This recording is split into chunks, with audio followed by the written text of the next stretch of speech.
a prop forward. Oh, James Graham whacked one over in his last game at Saints as well, I think. You've got to love a prop forward knocking one over from wide out. So that was a highlight, and obviously the Lewis Murphy try was superb. He's taken Tommy Makinson's dives into the corner to a completely different level. Oh well, he's matching Tom Johnston already, isn't he? For them spectacular, like super spectacular finishes. Obviously he's got an element of control over his own body when he throws himself up in the air like that, but there is an element of risk to it too. He's clearly taking a calculated risk. He must have practiced this long and hard, because he did 2 more of the very similar type thing against Saints on Monday, didn't he? But this one was good.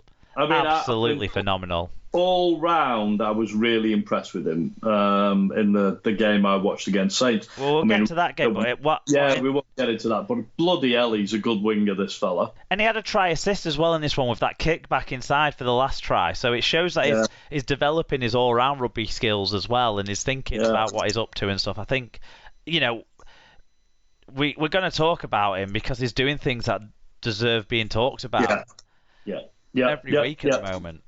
Yeah, he looks very good to me, Mark. Whether he's Wakefield next year or wherever he is, he's going to be an excitement machine. He looks like a properly good winger. I think, is he an outsider for the England side? Is he English? Does he count? He's in the night squad, isn't he? We talked about that last week. I think at the end of the show last week.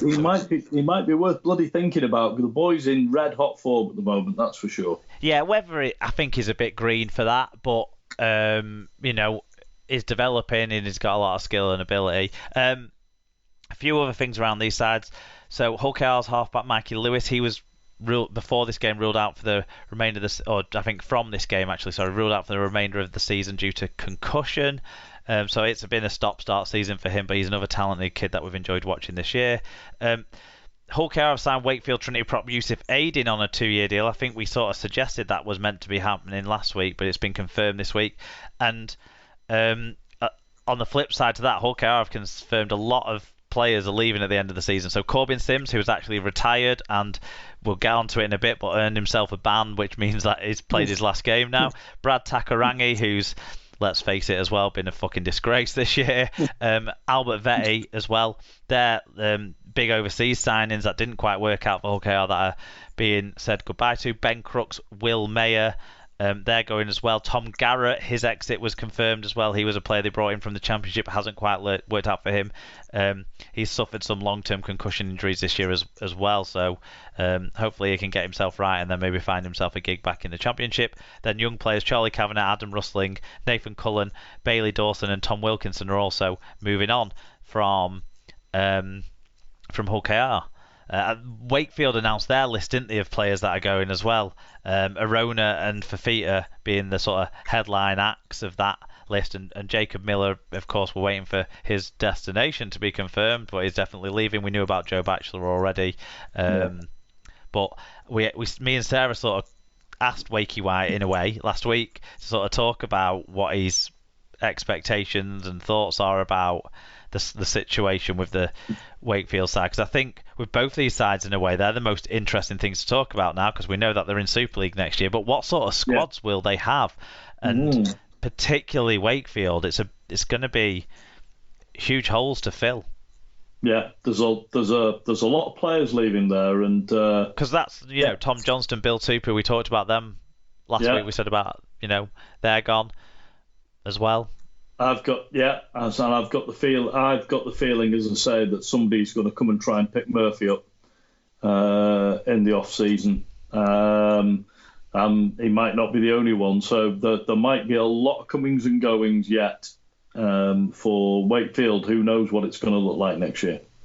Yep. Okay. On to the next game. Salford Hull FC. It was 12-10 to Hull FC at halftime. Actually, a bit of a surprise there, but it ended up how most expected. It's 28 points to 18 win for the Salford Red Devils. 3,968 is, to be quite honest, a disappointing crowd for how good this Salford side have been of late. I don't know why people don't want to. All you got to do is go the other side of the fucking motorway, guys. Tom Grant, the referee, but yeah, any Salford fans listening will be ones that go the other side of a motorway and watch it. So it's not a slight on them, but where are all the other people that should be watching this game? The team stats were incomplete. No Tyler Dupree again in the numbers, but from the incomplete numbers, it is fair to say Salford smashed the stat wins, because other than errors, probably that's why they didn't win by more. But Hull were under. We know all of the Hull players' stats, and we know that they were under 1,000 metres and under 90% team tackle success rate.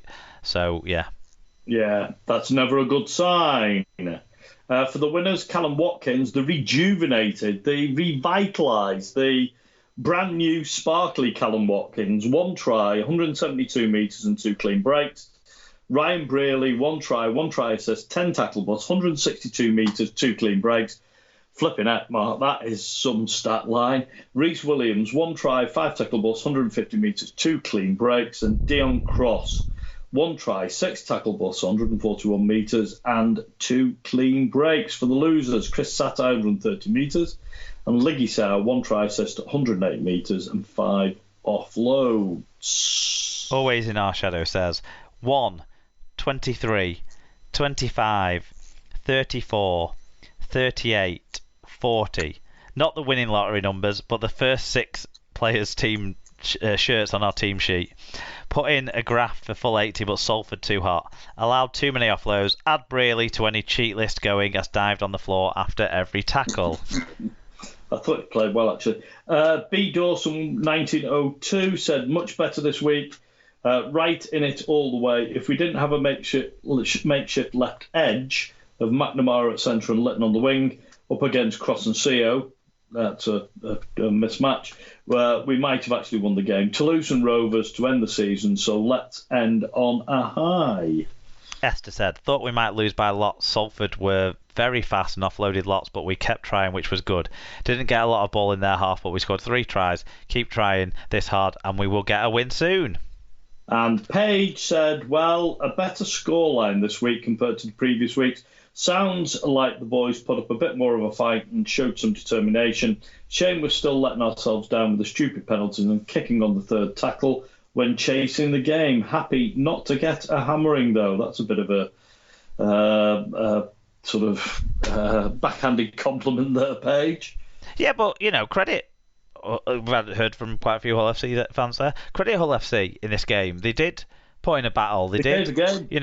A couple of the scores were effort scores. They weren't glorious scores. I'm thinking of like Fash chasing that one into the corner and taking advantage of a mistake and things like that. But Salford are still pretty good. Obviously, in this game, not everything came off. Otherwise, they might have scored more. Credit Hull to an extent for that. But like you said about Watkins, he's really picking the way what they were able to do with Watkins because of his athleticism and ability as a centre is playing him in the second row, but he's skipping wide quite a bit, isn't he? And, so your second rows often play. Well, they play one in from the centre, don't we? So he's been able to sort of scoot between the two really and get the best of both worlds.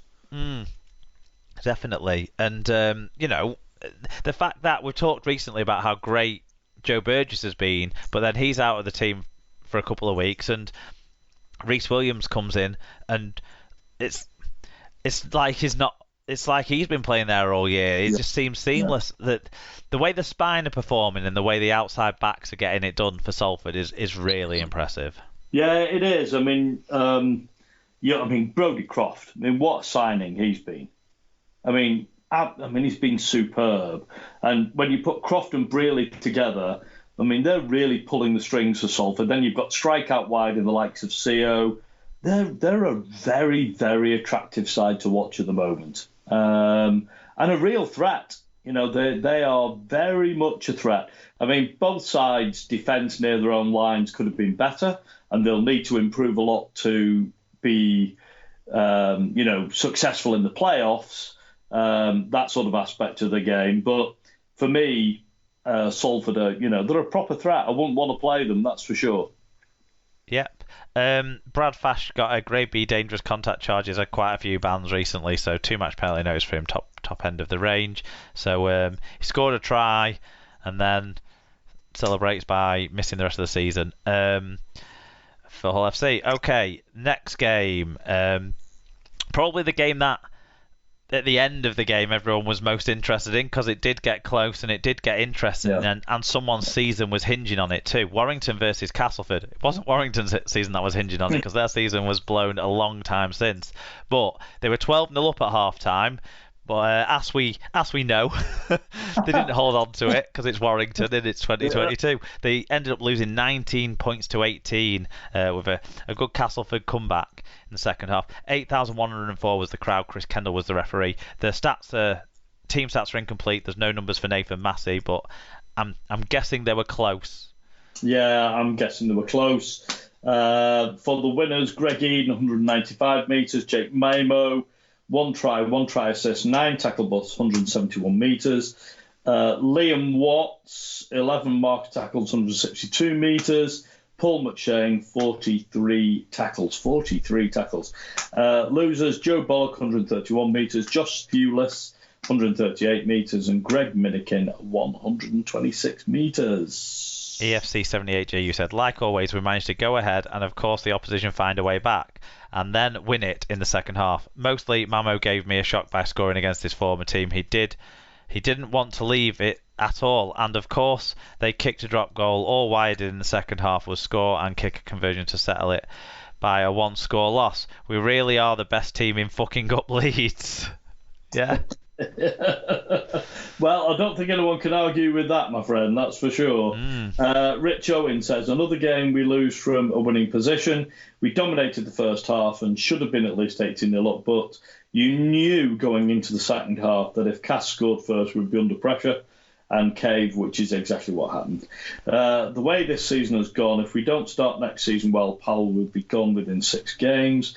He's been full of excuses this season, which won't wash next year. Yeah, there was the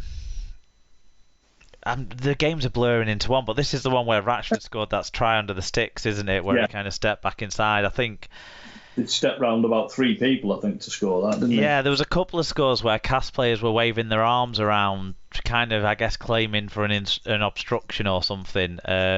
Duffy scored a try, didn't he, off a really good line that he ran out in the centres as well, which showed that he pops up all over the place. So we'll talk more about him when we talk about the Huddersfield game, because that was his real coming out party as a Warrington player. But it does seem like Warrington should have been winning this game, but Castleford showed a lot of battle, a lot of grit, a lot of determination, and got back into it. And then Danny Richardson kicked the drop goal to win it for them. So you got to credit their battle and their sort of fortitude. I thought Cass dug really deep to get back into this one. I thought Williams played very well throughout the game, actually, for Warrington. They were well on top. Cass really had to dig in, I think, to get back into this game. And all credit to Richardson. I thought he played really well. He had a hand in 1 or 2 tries. Popped the drop goal over, some lovely passing, nice movement.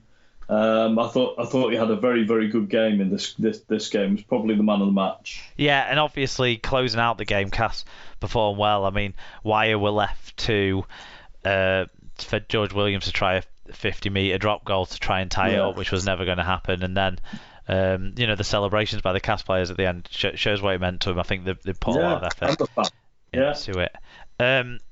In terms of news related to these two sides, both sides have been doing the thing of confirming what players are leaving the club ahead of them having their last home games this weekend. So for Warrington, captain Jack Hughes, he's gone.